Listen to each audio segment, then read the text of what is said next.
welcome to Vancouver. Well, thank you. Sounds to me like they're yelling 4 more years. 4 more years.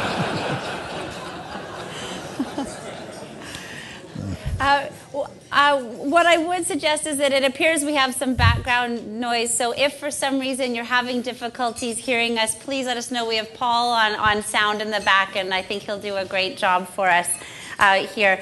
The Vice President has agreed to make some opening remarks to stimulate some debate and conversation, so I would welcome him to do that now. Okay. Well, thank you very much, Leah, and let me thank everybody for making this possible, for lending me to come back to Vancouver. I usually get up to British Columbia every year for steelhead fishing up on the Dean and the Babine, which is some of my favorite country in the world. And this year I'm out peddling my book, so I'm not going to get back to the Dean, but I promise to make up for it next year. I left office, obviously, when our administration ended 3 years ago in January.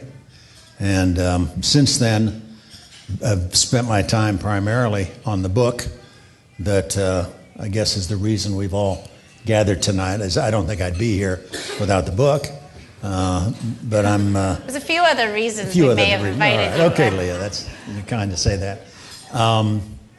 The book has gone to #1 on the New York Times bestseller list now for the last 2 weeks since we released it on the 30th of August, and drives the New York Times nuts. I mean, they are not happy about that, but they didn't have any choice. That's where the numbers all came out. So we've been delighted with it. I have enjoyed the whole process of doing a book. I wasn't at all certain that would be the case. I started out in life to be an academic, and then I got sidetracked into the real world of politics instead of political science, and never went back to the academic world. So this was the dissertation I never wrote. And but it has been a remarkable experience, partly because my oldest daughter, was my co-author, and our in-house editor was my wife, Lynn, who's with me tonight.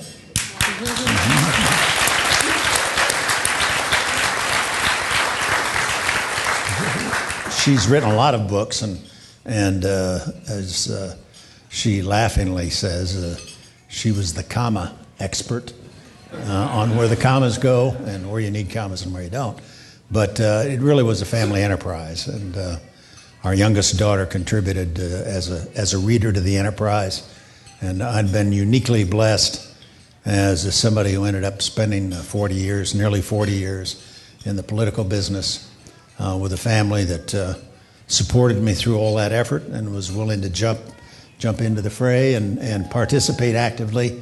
When the 4 of us get together now, we usually end up telling old war stories about past campaigns. And the funniest stories are the ones where you had the biggest train wrecks. That's always produced more laughs than anything else did. But it's been, the book itself has been an important part of that. I also, some of you noticed, and many of you are too polite to ask, but I wear this vest because I went through a serious heart problem. In the book I talk about it some, but underwent significant heart surgery a year ago, July, to have a heart pump installed. It's modern technology. I was in end-stage heart failure. The heart wouldn't move enough blood to service all my vital organs. So we went in and the 9-hour operation installed a pump that takes the blood out of the ventricle and moves it into the aorta and runs about 8,000 RPMs. Sort of sounds like a Ferrari if you put a stethoscope on there. But anyway, it's miracle stuff. The docs have done great work, and so there was about a year there where I wasn't all that active, but I'm back, and that worries the Democrats no end. Thought we got rid of him. But the book itself is really a work that, as I say, I enjoyed very much doing. I assume a lot of you have read it, or at least have a copy of it at this point. It basically tells the story of my life the first chapter that deals with everything up until the point when I got to Washington. And then there have been 5 Republican administrations since Dwight Eisenhower. I worked in 4 of them and worked with the 5th, the Reagan administration, as part of the House Republican leadership. And so over the years, I was, of course, in the Nixon administration, back in my late 20s when I worked for Don Rumsfeld, then with Jerry Ford when he took over for Nixon as Chief of Staff, then 10 years in the House, Secretary of Defense for 4 years in the first Bush administration, and then 8 years in the private sector, and then back to take over as Vice President in the last Bush administration. I think probably the best way to proceed is to get into questions, and the folks at my table were not bashful about coming up with material I should talk about. Here's a note from my wife. It says, be sure to tell about being number 1 on the New York Times. I've done that.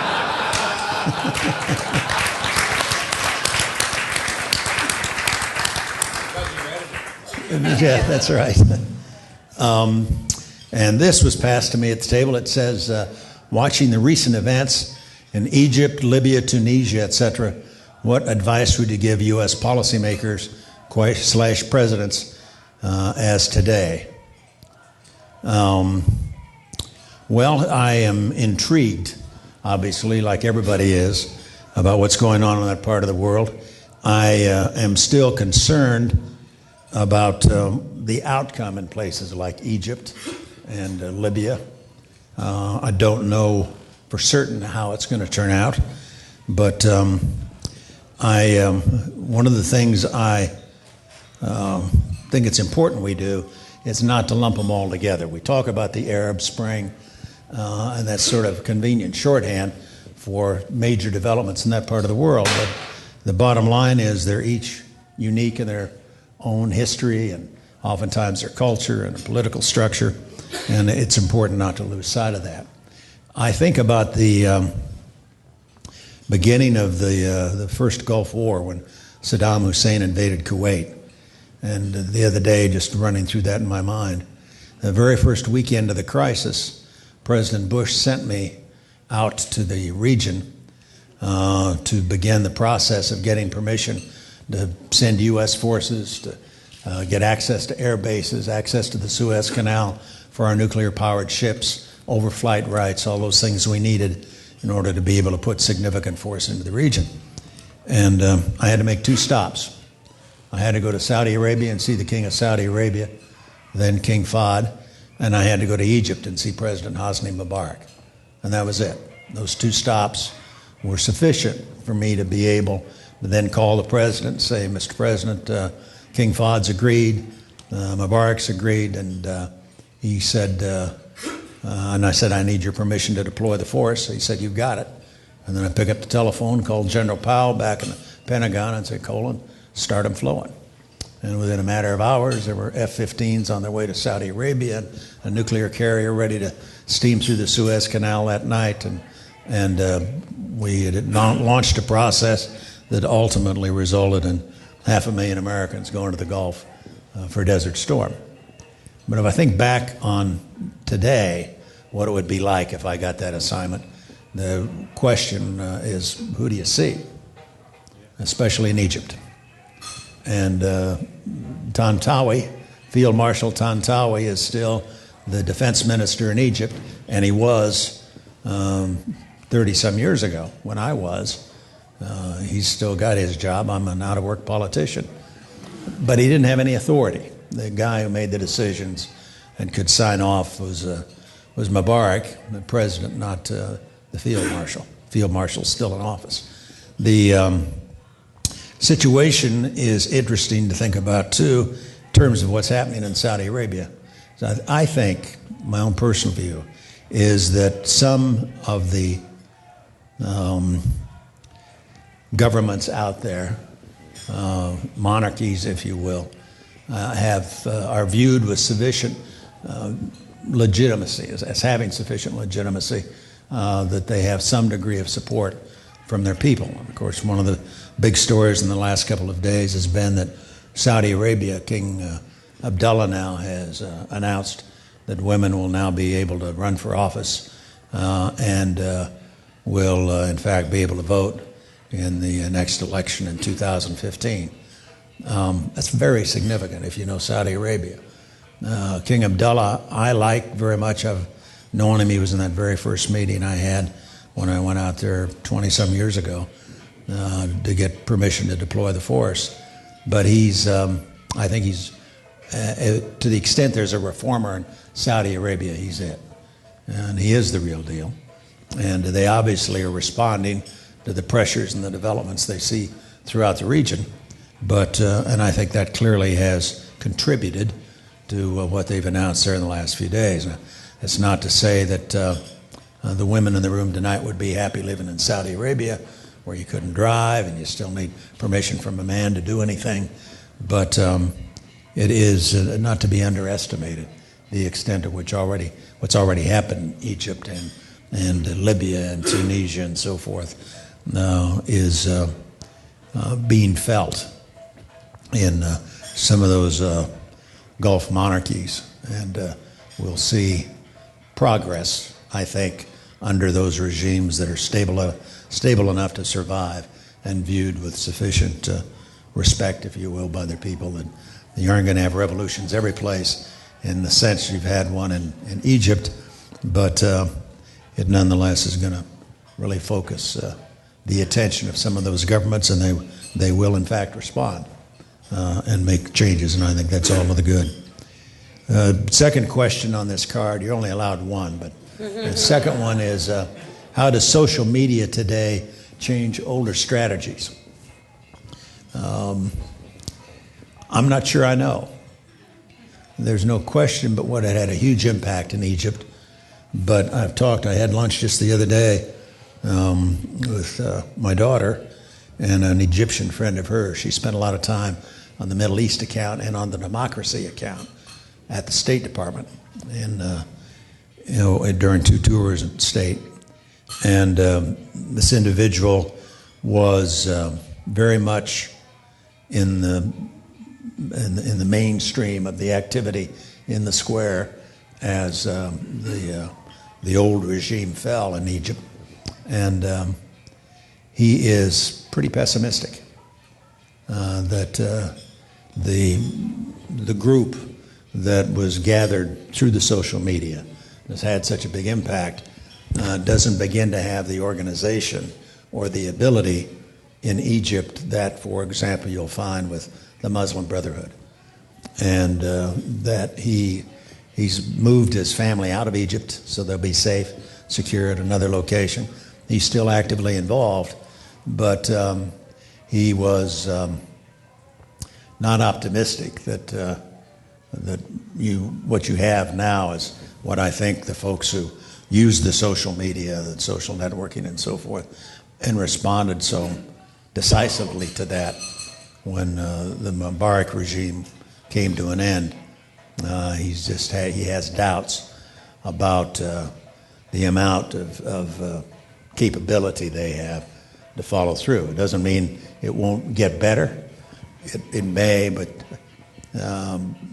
listen to him, it sounds like there are going to be some pretty rocky days and maybe longer periods of unhappiness. That not everybody who gathered in the square is going to be satisfied with the outcome. I'm very worried that the more fundamentalist strain of Muslim Brotherhood may in fact wield more clout than anybody anticipated during those early days of excitement that they all felt as the old regime fell. So I'm concerned about how that gets sorted out. I don't know. Thank you. We're going to open this up for questions. We have some of our volunteers with microphones in their hands, so just pop up your hand and they'll come over to you, and we'll just go back and forth. While you're raising your hands enthusiastically to get their attention, I'm just going to ask the first question. You've talked about some big challenges, and you obviously had some incredible challenges within your own administration and your own tenure. Could you talk about the personal side of that in terms of dealing with the decisions that you had to make?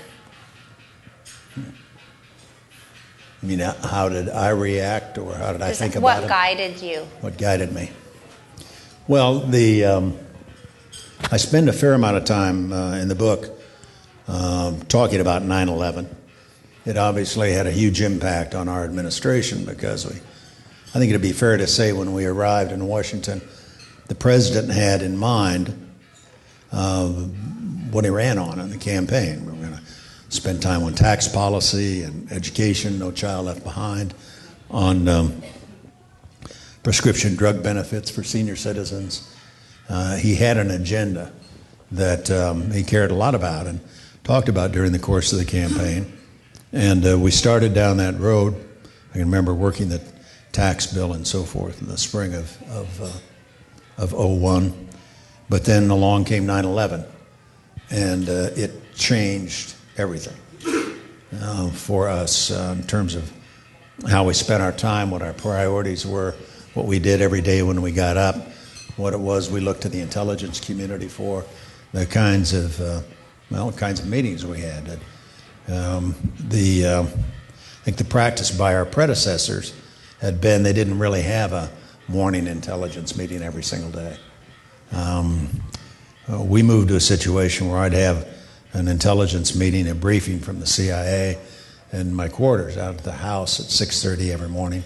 By 8 o'clock, we were in the Oval Office repeating that for the president. And several days a week, we would include the director of the FBI, eventually Homeland Security, because we were focused on the terrorist threat. The agenda shifted, if you will, in terms of the kinds of things we worked on. And, of course, we spent a lot of time then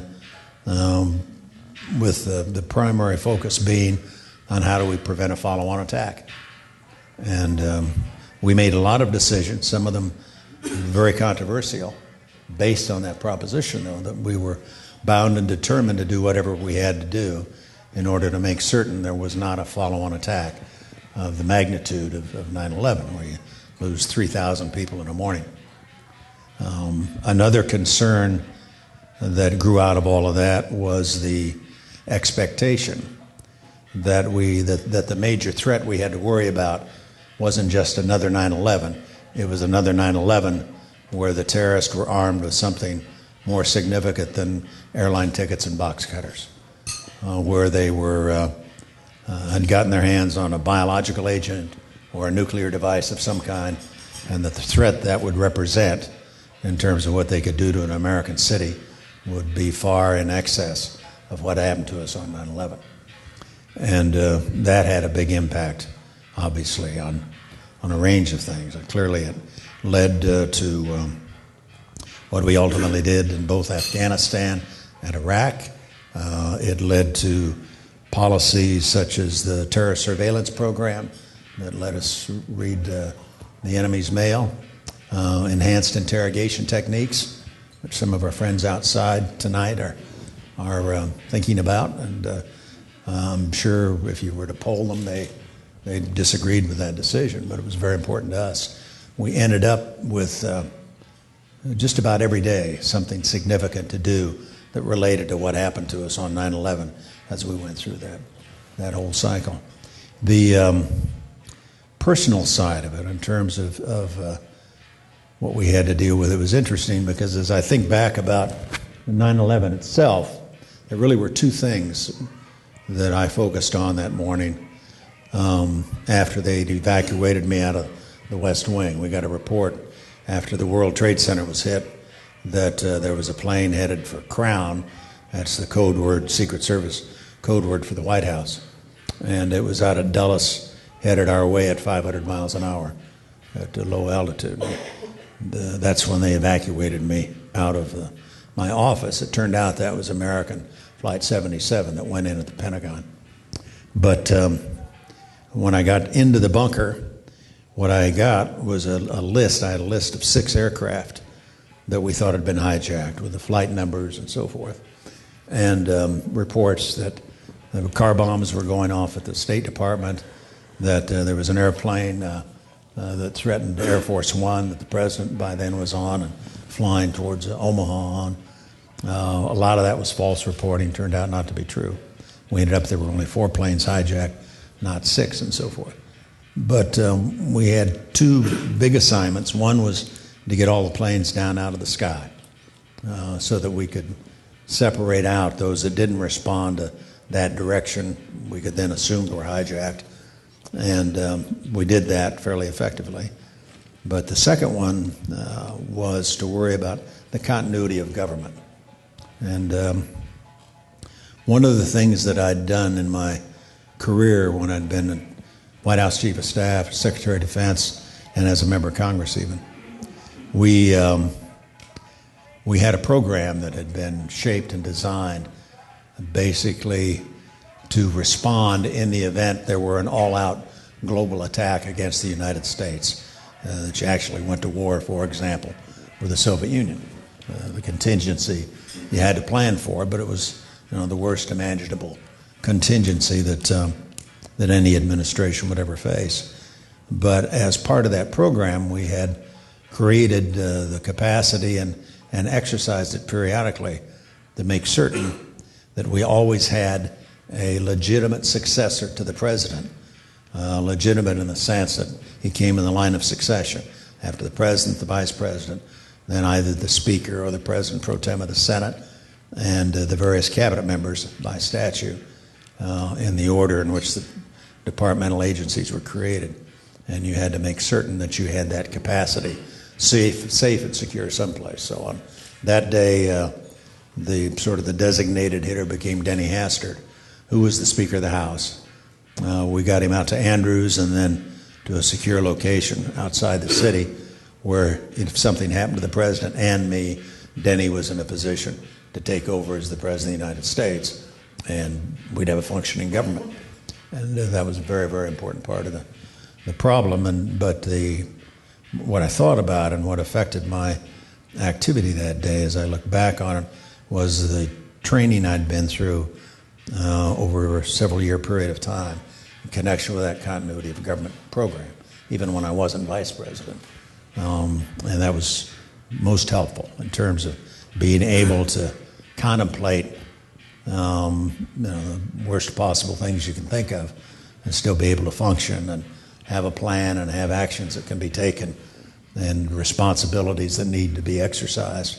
And I look back to that program as having been very helpful in my case as I worked my way through that day's activities.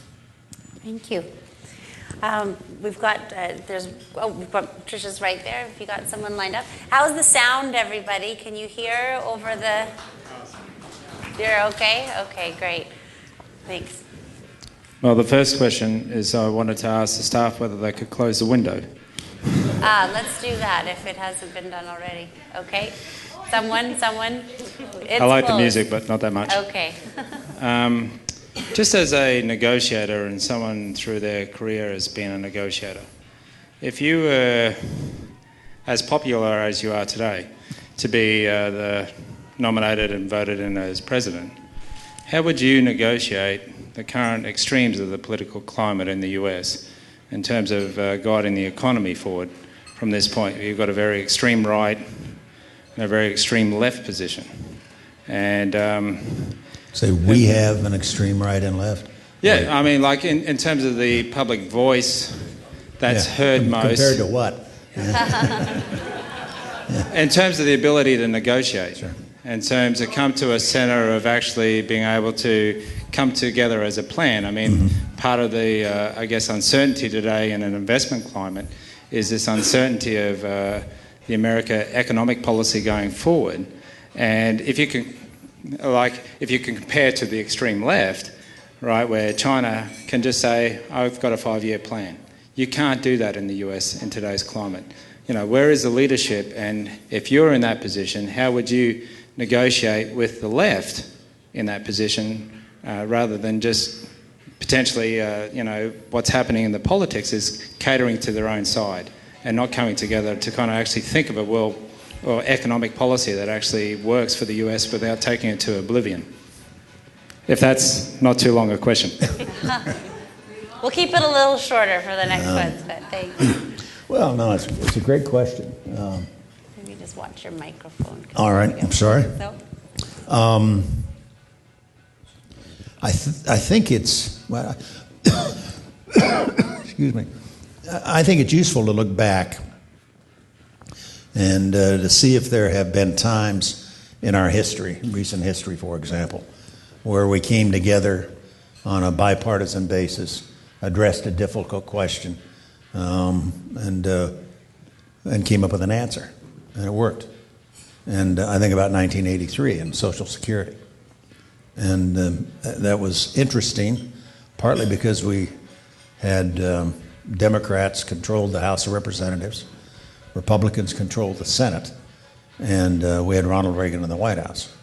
Tip O'Neill was the speaker. O'Neill and Reagan didn't agree on anything, but they liked each other. They got along. And Alan Greenspan put together the basic package that we ultimately came up with. Now, there was a very significant fact that sort of facilitated the whole process, and that was that the Social Security system was about out of money, and they weren't going to be able to write checks to Social Security recipients if we didn't act. And that had a decided effect on the attitudes of members of Congress, for example, and our ability to get people to come together to raise the retirement age and phase it in over time and modify some of the programs and so forth. The tough decisions that we need to think about again as we look at our long-term debt problem and entitlement problem. If I had arguments to make about what we need to be doing, and I obviously I disagree with President Obama on an awful lot, and one of the things that I feel most strongly about is I really don't think he's put together any kind of a significant program that's going to get us where we need to go, and that what we need is strong, decisive, effective leadership, and I haven't seen it from him. And the programs that he keeps surfacing, we're going to tax everybody who makes more than $250,000 a year. Well, that's going to include an awful lot of our small businesses that are the ones, after all, most of the time that create most of the new jobs in the economy. Or we're going to load on a whole new set of regulations in the healthcare area because it's all embodied in the Obama health package that was passed a couple of years ago. We're adding more and more to the regulatory burden. I think you've got to change that basic direction. I think we need basic fundamental long-term tax reform.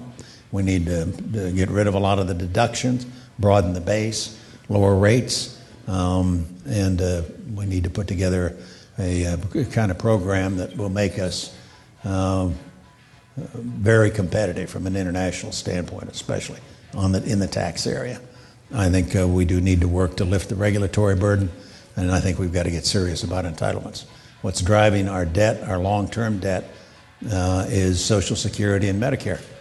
And you talk about cutting the defense budget, that's kind of a popular thing to do, but there's not enough money in defense to get us where we need to go. And in terms of some kind of magic about what needs to be done, there's the temptation to say, what we need to do is to elect all Republicans and we'll get it done. Well, with all due respect to my Republican friends and allies, I don't think so. And I had a senior member make the point to me the other day, and he was talking about the 83 Social Security deal. It works best when you have divided government and when both sides are going to get blamed for the train wreck if you fail to act. And there's something to be said for that. And we're in a position now where, we've got, clearly have divided government. And with the Republicans in control of the House, I think the Senate's going to move in the Republican direction in the next election. And right now, given the state of the economy, I think Barack Obama is going to have real trouble getting reelected, one man's opinion. On the other hand, I also worry about what happens on the day after. And what will that package look like that we put together? Now, there's some good work that's been done out there by the Erskine Bowles Commission, for example, that was appointed by the president and then ignored. once they came up with their report. There's the work that's been done by Paul Ryan, who's chairman of the House Budget Committee, a Republican, that deals specifically, for example, with the Medicare problem. We have to make those decisions, and it's got to be sweeping, and it can't just be tweaked at the margins. And there is going to have to be a very, very serious effort made. Frankly, I don't think you'll get it if we had only Democrats in power. I'd like to think we Republicans could deliver, but that remains to be seen. I think we'll do a better job, but not clear to me yet that our guys are committed enough to the course of action we need to take in order to get the job done. Great. We've got another microphone, and then we've got Peter, and then, okay, great. I see a couple of hands.